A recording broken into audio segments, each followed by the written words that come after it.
Hello friends, સ્વાગત છે તમારું મારી ગુજરાતી રસોઈ ટિપ્સ ચેનલમાં। તો આજે આપણે બનાવીશું ચોખાના લોટનો ટેસ્ટી નાસ્તો। તો ચલો આપણે બનાવવાનું શરૂ કરીએ। તો ચોખાના લોટનો ટેસ્ટી નાસ્તો બનાવવા માટે મેં અહીંયા 1 વાટકી ચોખાનો લોટ લીધો છે। તો ચોખાના લોટને આપણે એક વાસણની અંદર લઈ લઈશું। સાથે તેની અંદર લાંબી સાઈઝમાં કટ કરેલી ડુંગળી ઉમેરીશું। ઝીણા સમારેલા ટામેટા ઉમેરીશું। ઝીણા સમારેલા લીલા ધાણા ઉમેરીશું। તમે અહીંયા લીલા મરચાંનો ઉપયોગ કરવા માંગતા હોય તો કરી શકો છો। મેં અહીંયા લીલા મરચાંનો ઉપયોગ નથી કરી રહી। નાની અડધી ચમચી જીરું ઉમેરીશું। 1 ચમચી લસણની પેસ્ટ ઉમેરીશું। અડધા લીંબુનો રસ ઉમેરીશું। સાથે જ નાની અડધી ચમચી તીખું મરચું ઉમેરીશું। સ્વાદ પ્રમાણે મીઠું ઉમેરીશું। 1 ચમચી તેલ ઉમેરીશું। બધું સરસ મિક્સ કરી લઈશું। આ નાસ્તો તો ખાવામાં એકદમ ટેસ્ટી બનતો હોય છે। તો મારી એ રીતે ઘરે એકવાર જરૂરથી ટ્રાય કરજો। તો બધું જ આપણે અહીંયા સરસ મિક્સ કરી લીધું છે। તો હવે આપણે તેમાં થોડું થોડું પાણી ઉમેરીને આપણે કડક લોટ બાંધી લઈશું। તો આ રીતે તમારે અહીંયા થોડું થોડું પાણી ઉમેરીને લોટ બાંધવાનો છે। વધારે પડતું તમારે અહીંયા પાણી નથી ઉમેરી દેવાનું, કેમ કે ડુંગળીમાંથી પણ પાણી છૂટતું હોય છે। એટલે આ રીતે તમારે અહીંયા થોડું થોડું જ પાણી ઉમેરવાનું છે અને નાસ્તાનો મીડિયમ કડક લોટ બાંધી લેવાનો છે। તો આ નાસ્તાને તમે ચોખાના લોટના પરોઠા પણ કહી શકો છો।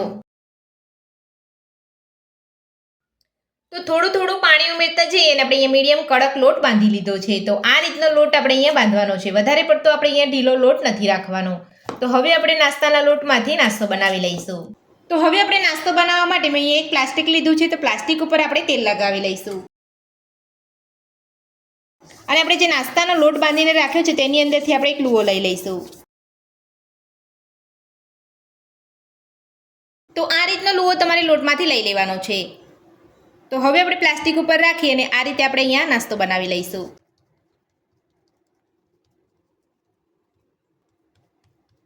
તો તમે જોઈ શકો છો એકદમ આસાનીથી આપણે અહીંયા પ્લાસ્ટિક ઉપર સરસ નાસ્તો બની ગયો છે। તો હવે આપણે નાસ્તાને એક પેનની અંદર લઈ અને શેકી લઈશું।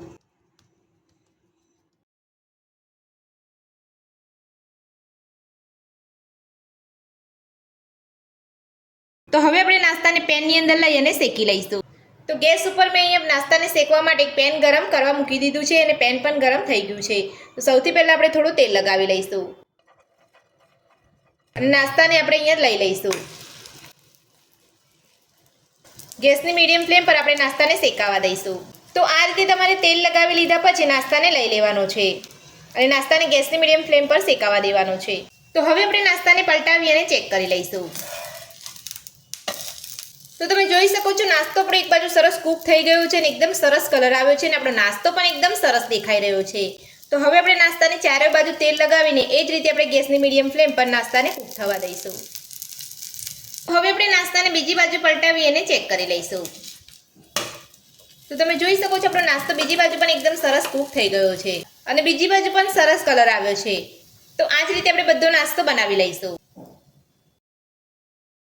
તો ચોખાના લોટનો નવો નાસ્તો બનીને આપણો તૈયાર છે અને આપણે એક પ્લેટની અંદર સર્વ પણ કરી લીધો છે અને તમે જોઈ શકો છો આપણો ચોખાના લોટનો નાસ્તો એકદમ સરસ દેખાઈ રહ્યો છે। તો આ ચોખાના લોટનો નવો નાસ્તો બનાવવાની રીત તમને મારી કેવી લાગી મને કોમેન્ટ બોક્સમાં કોમેન્ટ કરીને જરૂરથી જણાવજો। આજની રેસીપી પસંદ આવે તો વિડીયોને લાઇક કરજો, ચેનલને સબસ્ક્રાઇબ કરજો, તમારા મિત્રોને જરૂરથી શેર કરજો। Thank you.